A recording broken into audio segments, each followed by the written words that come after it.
Hello everybody, welcome back to Kanga TV, home of North Melbourne fans, and welcome to another video here on the channel. In today's video, I wanted to talk all things Wild Wild West. You will be watching this video on Wednesday, and I'd say we are officially at the halfway mark of our first ever home away from home week in Western Australia. There is so much going on over in that pocket of our beautiful country, and I wanted to sit down and have a chat to you about how things are going. We're one game down with one to go this Saturday night at Optus Stadium against Fremantle. So I want to talk about on-field, off-field, and maybe just discuss a few talking points that may come up now and heading into our second game of the new experiment. I don't want to call it an experiment. I mean, this is something that we've committed to for at least the next 3 years, selling 2 home games over in WA, one to West Coast and one to Fremantle. I think from a financial point of view, and I said this in my preview of the West Coast game, it's definitely a good thing.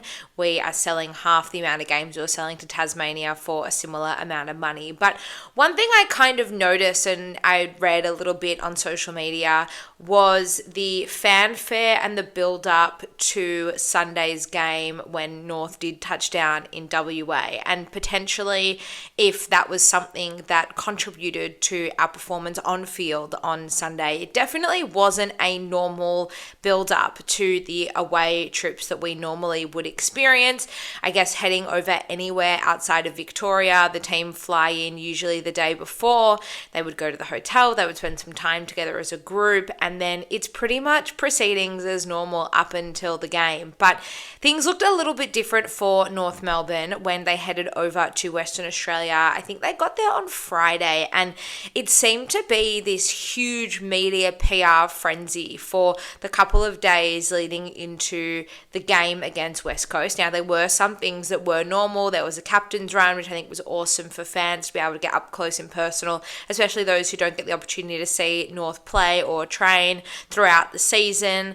But there was a lot of PR and a lot of promotion. The boys were at McDonald's flipping burgers, and they were kind of here, there, and everywhere without being too focused, it seemed, on the game. At least that's what it seemed like from the outside looking in. And I understand this is the first year when North are selling games over in WA, and this is an agreement with WA tourism body. So I know there needs to be some sort of commitment to promoting WA and the tourist element, particularly in regional areas, with Bunbury being a regional hotspot in WA. But I wonder how much of that impacted our performance on field. It was not a normal build-up. It was not a normal week. And I understand that these things do happen throughout the season as a team. There are particular players who hit big milestones, and the media storm sort of follows them in the week leading up to those games. But when it comes to something like Good Friday, as an example, Good Friday is such an important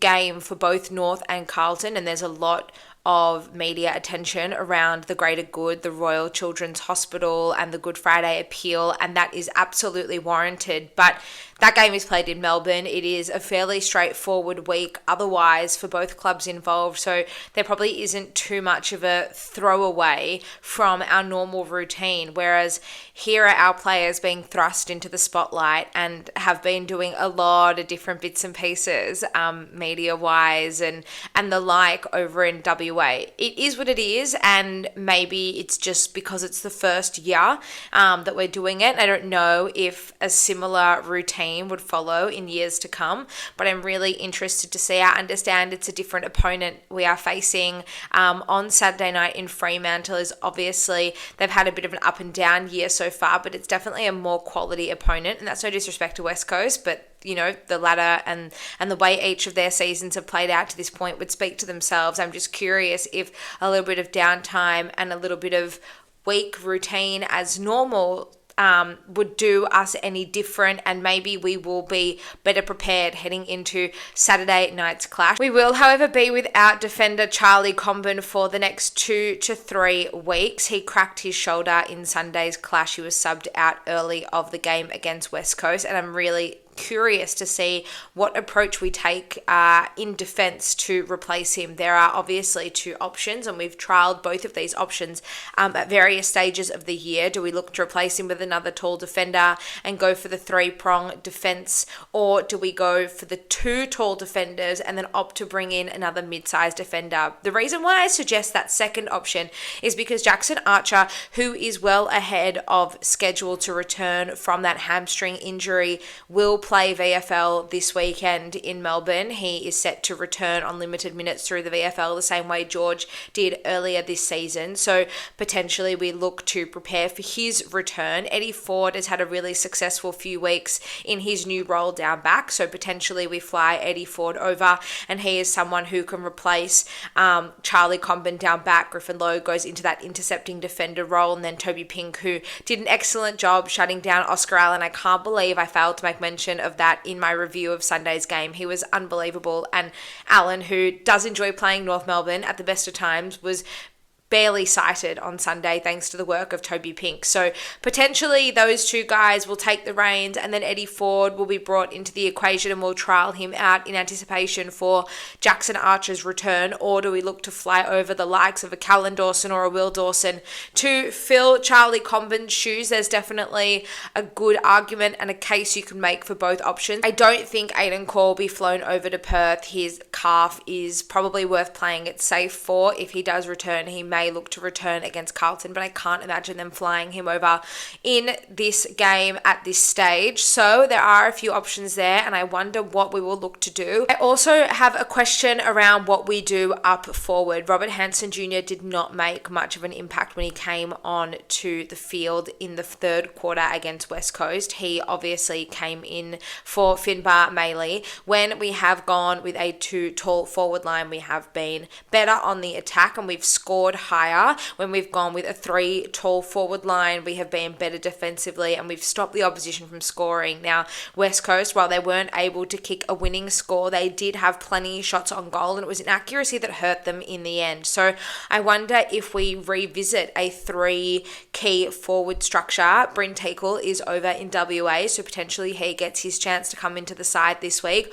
Or do we go for the likes of a Cooper Harvey? He was really impressive in the few weeks in the VFL leading up to the game on Sunday. He too is over in WA, so you could make a case for either of those guys to come in, or do both of them come in? Zach Fisher, he did try and start something, and he was the almost hero on Sunday, but his execution and inaccuracy in front of goal still leaves a bit of a question mark around his place in the side for mine. I think his intent is great, and I've never had an issue with his intent. It's always been really solid, and I really do enjoy his work rate. I think he has a great work rate and ethic, but his execution is something that has been a trouble for him and for North since he did come across to North Melbourne, and Sunday was just another example of that. So plenty of magnets that can be shuffled, and plenty of opportunities for players if they do want to take it with both hands. I also think that Zach Banch could be in the frame for a debut discussion, potentially not this week. I don't know if they'll fly an extra small forward over, but maybe they'll look to